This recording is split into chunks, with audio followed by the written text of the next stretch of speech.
Hello, everyone, my fellow stargazers. This is Dr. Vicky speaking to you from the Seeds of Transformation Healing Center. We're going to look at the third week of December. That's December 17th to the 23rd, 2023. See what's coming up. Of course, this is the week that the sun moves into Capricorn, right? The first day of winter here in the Northern Hemisphere. And the first day of summer, yay, Southern Hemisphere, right? Okay, let's take a look. All right, let's take a look. Take a look. Take a look.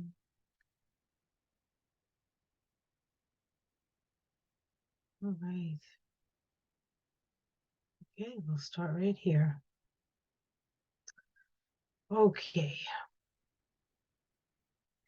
So the first major thing to happen, well, before I do that, I just want to point out that in this week, the vibrations, the numbers, oh, I didn't put them all in. Goodness gracious. But we do have, with the Tree of Life, we have a 37-1 day gets activated with Mercury trining Jupiter. And then the 3811 day comes up. Let's see, where is this? With the first quarter moon is here.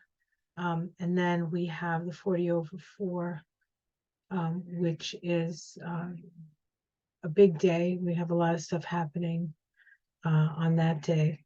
And so we have father, mother, and child, really. Child.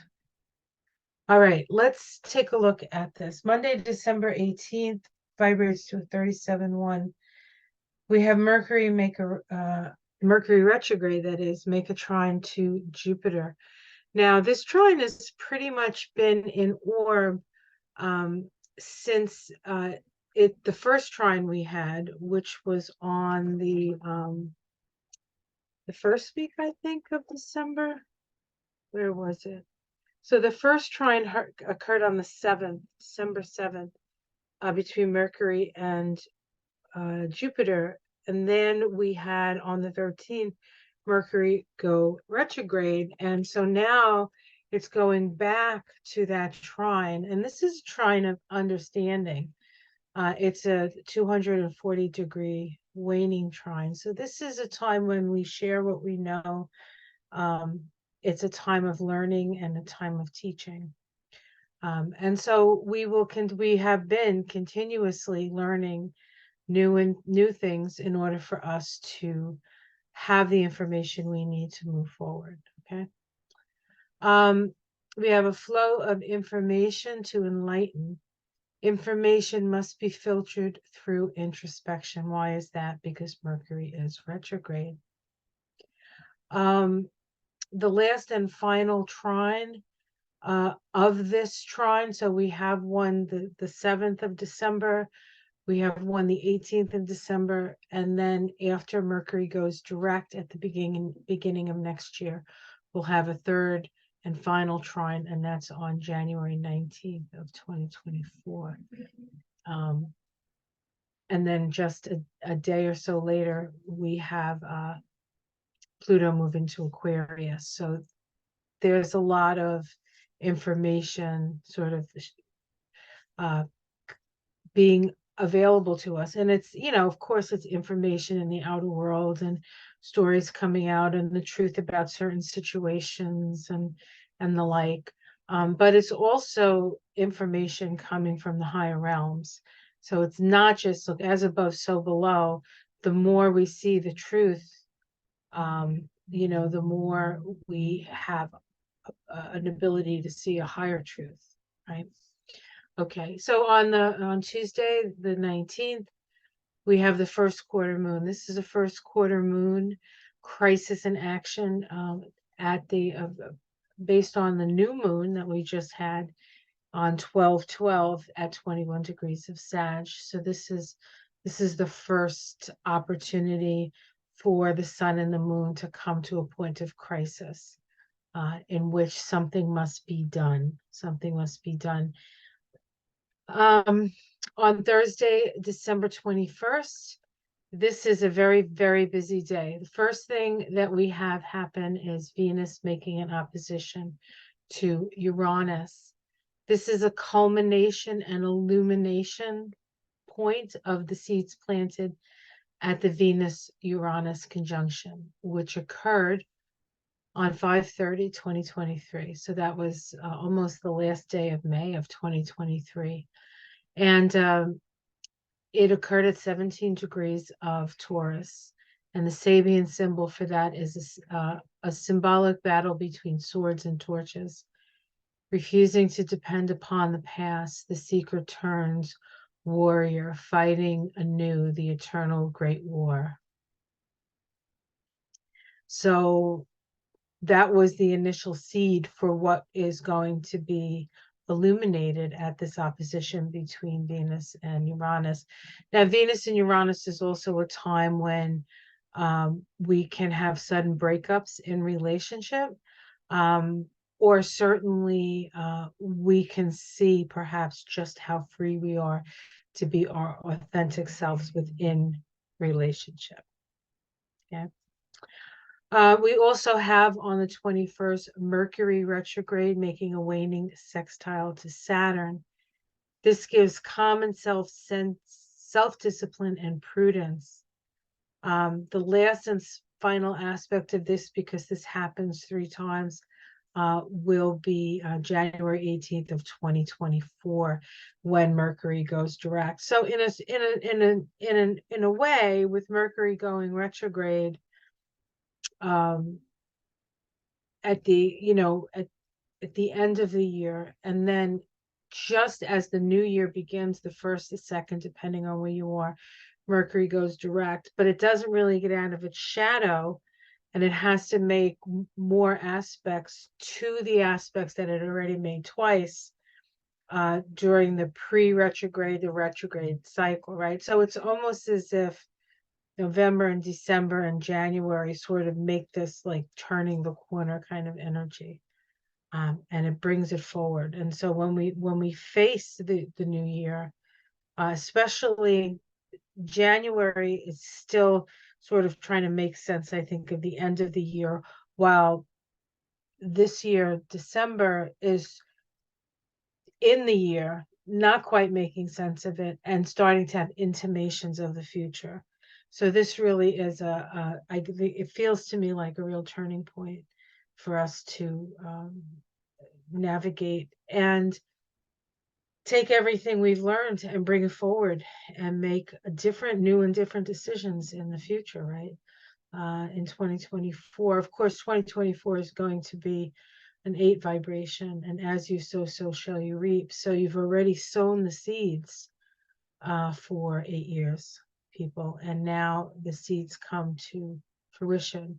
And then when we hit the 9 year, which will be 2025, we can decide it's the threshing floor, right? What is of use and what needs to be let go of? What is of use and what needs to be let go? But this year, this 2024 vibration, is a manifestation year. So you will be manifesting the seeds you have sown.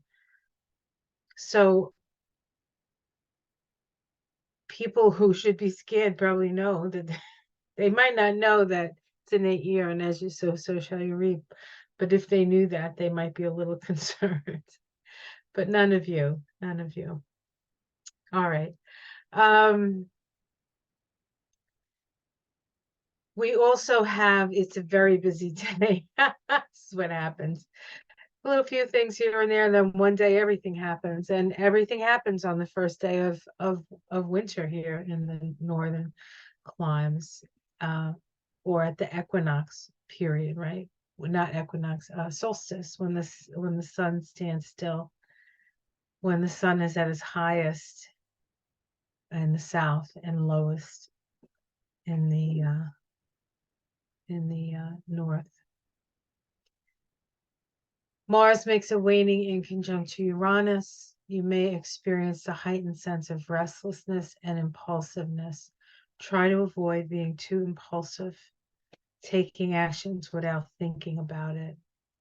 Okay, because this is a karmic time.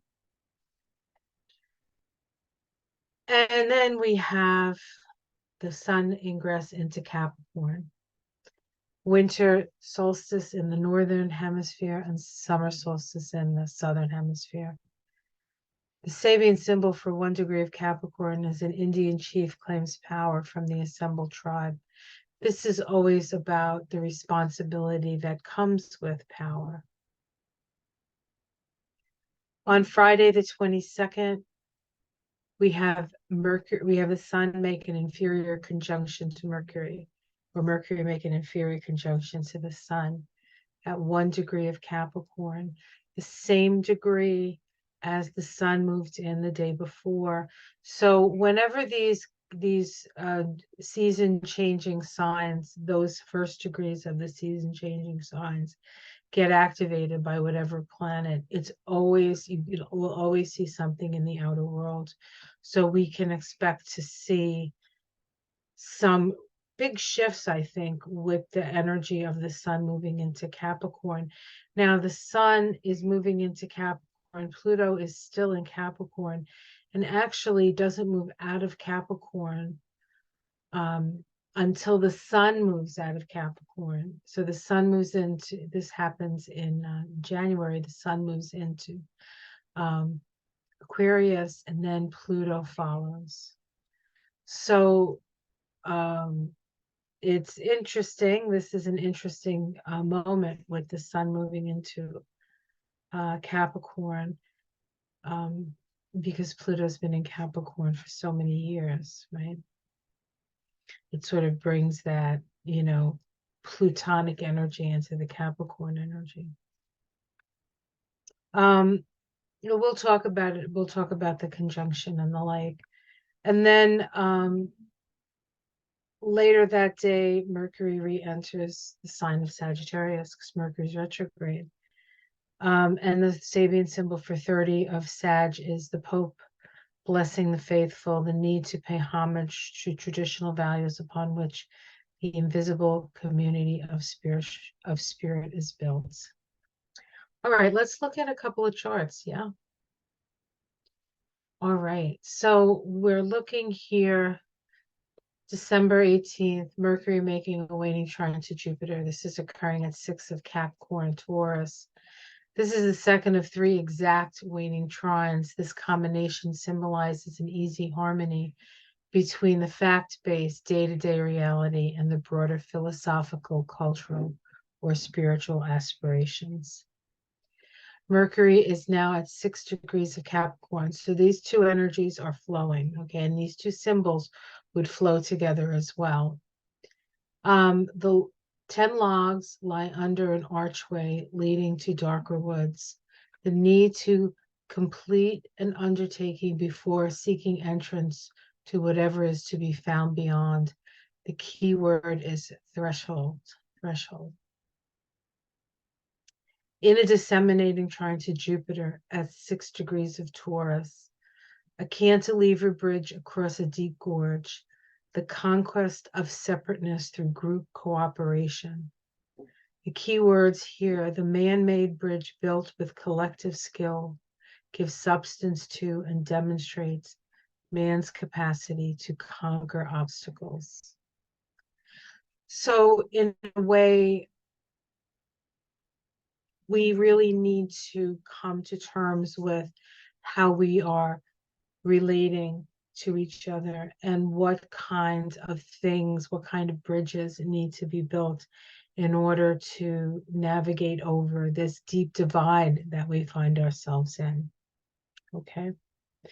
The first trine occurred on the 7th, as I said, at 7 of Capricorn and Taurus. And the last trine of this, and this will be when Mercury is direct again and moving into 2025, occurs on the 19th. And it's also at 7 Capricorn and Taurus. So the symbols for, let's see, what would it be? Capricorn would be a veiled prophet. trine the woman of Samaria of 7 degrees of Taurus.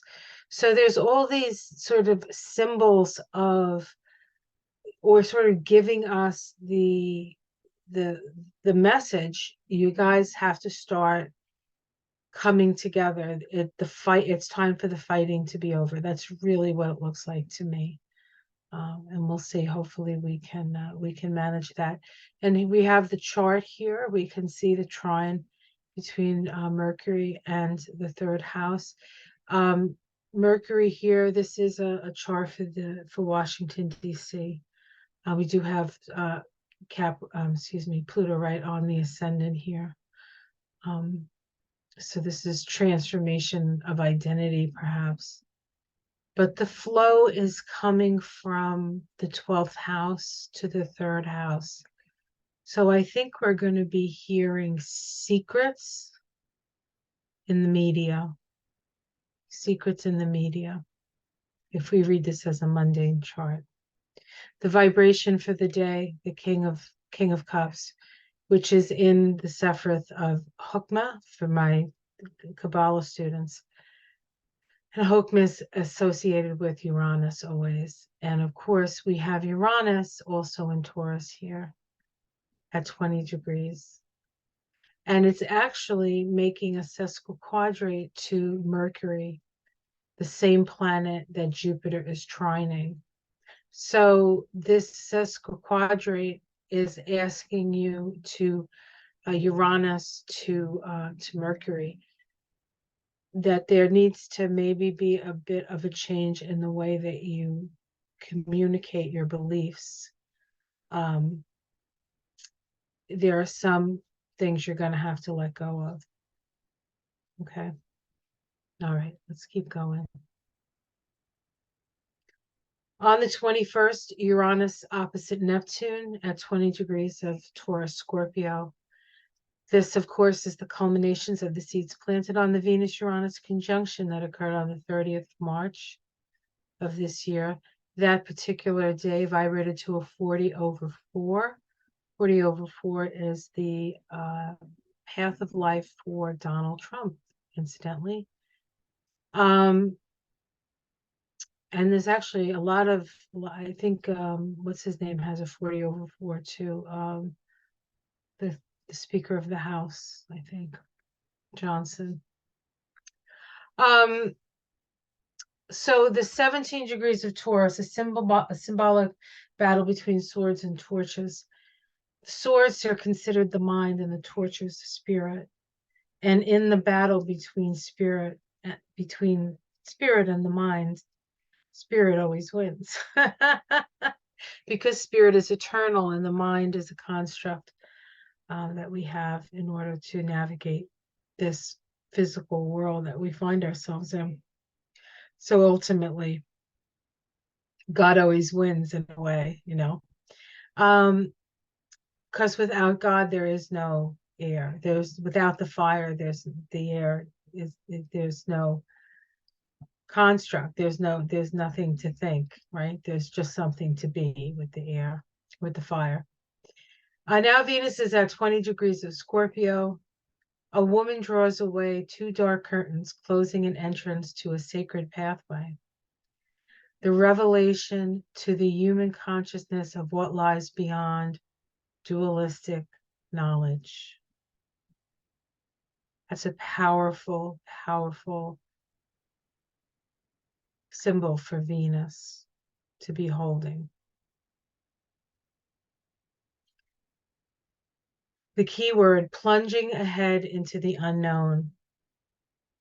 Opposite Uranus at 20 degrees of Taurus, wisps of wing-like clouds streaming across the sky.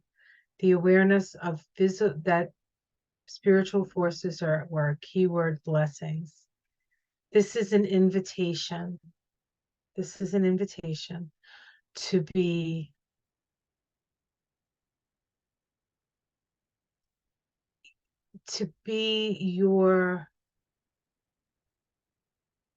willing to go there, knowing that you are protected, and whatever that might mean to you. Now in the chart here, we can see that Venus is here in the first house of the US, and Uranus here in the seventh house, the I and thou. Okay, I, thou. In this house of relationships, who am I? Who do I relate to? How do I relate? It's nice to see Jupiter and Taurus here, bringing some good news, perhaps, and stability to this. Very interesting chart. And of course, this is the vibration. And we're going to keep seeing this card because everything happens on the 21st this week. We have Mercury making a waning sextile to Saturn and 3 of Capricorn Pisces. This is the second of 3 exact. Why is that? Because Mercury went retrograde. Right? Mercury is now retrograde at 3 of Capricorn. A human soul in its eagerness for new experiences seeks embodiment. A powerful yearning for whatever will increase the scope and depth of one's contacts with other living beings. A desire to prove oneself. So that's the energy of 3 Capricorn. And it's in a progressive sextile, opening the lines of communication, sharing what we know, moving in the direction of progressive change with Saturn and Pisces. Petrified tree trunks lie broken on the desert sand. The power to preserve records and of their achievements, which is inherent in a fully matured culture. Keywords are the preservation of the enduring, because archetypically meaningful. They're enduring because they're archetypically meaningful factors in whatever man attempts within his culture, a symbol of indestructibility. And if you were to read a little bit more into this symbol, Dane Rudger speaks of that when there's a mature culture, there'll always be remnants, but you'll never get the whole picture. You never get the whole picture. There's always got to be like some part of it that is left open to interpretation. And perhaps that's the seed for further cultural growth in these cases. I don't know. But yeah, so this is the second of 3.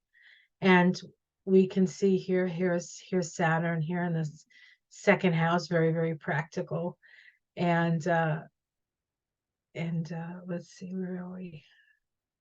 Saturn, and where's Mercury? Hello, Mercury.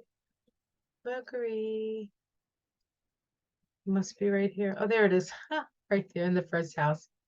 Right on the ascendant of for the US chart. Interesting. Second house. Saturn in Pisces. Pisces being compassion. I think this has to do with aid, getting aid to people who need it, including people in the United States. All right, let's continue. Of course, the 21st, because everything happens on the 21st. We have Mars making a waning in conjunct Uranus. We can see this here. This is not really the best of aspects. This can be a little bit of irritating. It points to a crisis that requires an emotional adjustment as we face relationships with others. The need for adjustment comes from the other in order to join society. So you're getting the pushback from society. This particular synod began at the Mars-Uranus conjunction on August 1st, 2022, which vibrated to the Devil card, incidentally, 15-6. And it occurred at 19 degrees of Taurus. It was also conjunct the North Node. So we had Mars, Uranus, and the North Node all conjunct at this degree of Taurus.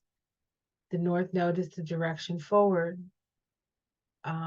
Mars is energy, and Uranus is unexpected and individualizing and somewhat chaotic, but ultimately enlightening on 19 degrees of Taurus. a new continent rising out of the ocean. Now Mars is at 20 degrees of Sag, and Uranus is at 20 degrees of Taurus. An old-fashioned northern village, men cut ice of, of a frozen pond to use during summer. The foresight to use natural resources to supply future needs. This is what Mars, this is the energy of Mars, right? Assuring supply in conjunct the symbol the 20 degrees of Taurus that Uranus is in, wisps of wing-like clouds streaming across the sky, the awareness of spiritual forces at work. Blessings.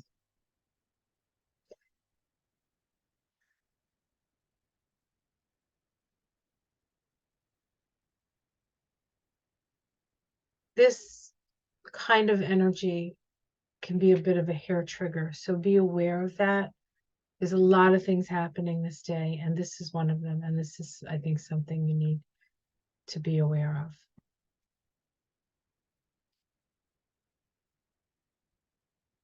And then I think this is the last thing that happens on this day. The sun's ingress into Capricorn. Capricorn, there it is, right there. We can see how close Mercury is. The next day we have the inferior conjunction. We'll talk about that. We have a lovely trine here to the moon in Taurus. I like this. I like this chart. A trine to Jupiter in Taurus.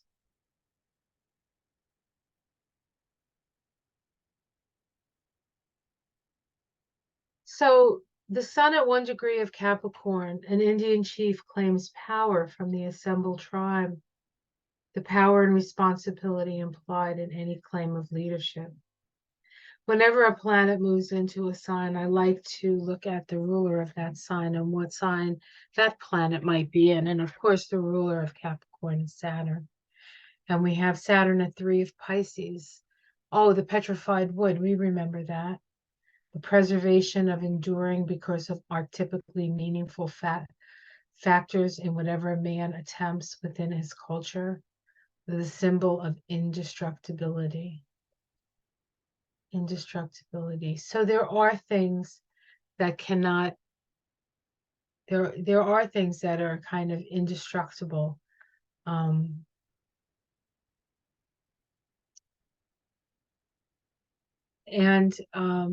we have some of that. And I think with Pluto moving through Capricorn for all these many years, people are probably least trusting of the structures that are there. And in part is because some of the structures have giant holes in them. And we kind of, it's almost like we're Dorothy at the end of The Wizard of Oz.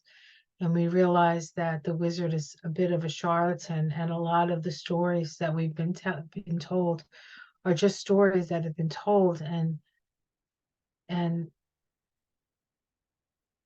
ways of utilizing our energy for a purpose that we may not totally agree with.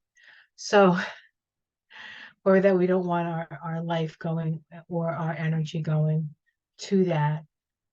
And part of that is, I think, the individuation process that we go through when we realize that the people in charge, they have their agenda. They don't necessarily have our agenda, and we have to sort of take responsibility for ourselves.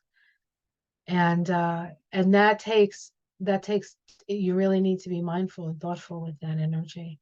Really, that's what Capricorn is kind of about, is about being mindful and thoughtful and practical, putting it all together. Hi, honey, to create systems and structures. Oh, here we go. Charlie is here for the last of it. You know how he gets. It must be Charlie time, right, baby? All right, let's continue. So we have the inferior conjunction of Mercury at 1 degree of Capricorn. This is the same energy, that 1 degree, the Indian chief, keyword authority. When we're dealing with an inferior conjunction of Mercury to the sun, the authority lies within. um, this is just a picture of how we can have what we call an inferior, or as Anne Orderly likes to call it, an interior conjunction. I kind of like that better, because interior, we need to sort of go within. But if this is the Earth, and this is, of course, not to scale, this is the Earth, this is the sun, and this is Mercury, of course, goes around the sun 888 days. When we have a Mercury retrograde, and it's an inferior conjunction, Mercury sits between the sun and us. And this is when Mercury is closest to us. And so things seem much louder, because our sensitivities to noise and to sound and to vibration increases because it's closer. It's like if there's a car down the street beeping his horn, it's going to be a lot less intense than if a car is in front of your house beeping its horn. Same car, same thing. It's just that it's closer, right? And so this energy of what is closest here, and it's at 1 degree of Capricorn, it's authority. Who's taking the authority? And not only that, it's happening on the 1st degree of the cardinal sign. So we're really kind of talking about the world, like, this is a world point. This is important. We really have to listen to our own inner authority for us to decide what direction we want to take. Okay. And then just as what a superior conjunction looks like is when Mercury is in alignment with the sun and the earth here, right? But it's on the other side of the sun. So this is as far away as Mercury can get to us. And in a way, it acts more like a opposition. But this can only happen, a superior conjunction between the sun and Mercury can only happen when Mercury is direct. Okay. And here is the chart. Here's the chart. There's Mercury right there.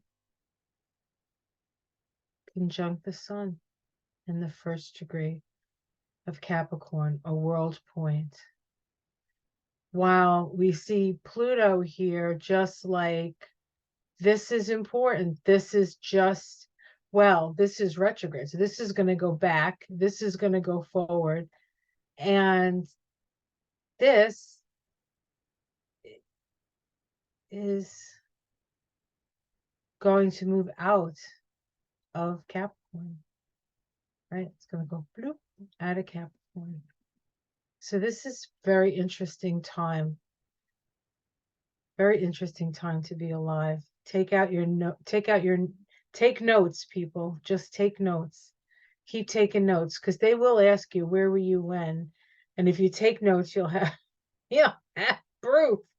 So you wouldn't have to depend on your memory, which is, I don't know about your memory, but mine is shot to. Anyway, on the 23rd, Mercury, of course, retrogrades back into Sag. 30 degrees of Sag, the Pope blessing the faithful, the need to pay homage to traditional values upon which the visible community of spirit is built. Jupiter, as the ruler of Sag, is at 6 degrees of Taurus. The conquest of separateness through group cooperation, the cantilevered bridge. It is time to stop, listen, open your heart, and start building the bridges that we need to have so that we can relate again on equal footing, right? All right. So next week we have the sun making a sextile to Saturn, Venus making a trine to Neptune. We have the full moon in Cancer. We have Christmas. We have Kwanzaa. We have Mercury squaring Neptune, the Sun trining Jupiter, Mars squaring Neptune, Venus sextiling Pluto, ingressing into Sag, and then lastly, Jupiter stationing direct. Jupiter's been just sitting there at that 6th degree of Taurus. And what was that 6th degree of Taurus? A cantilever bridge across a deep gorge. It's time for us to start building from either side of the divide to find a middle way and a way to move through this time.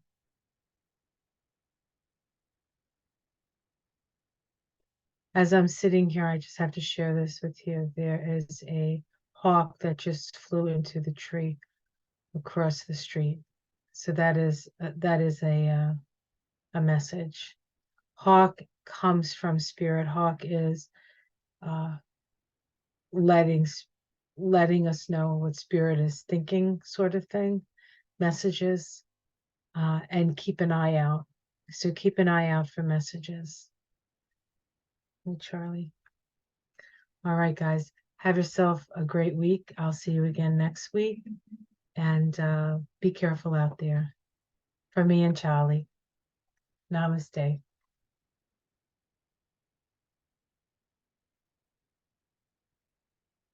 Want to say bye, Charlie?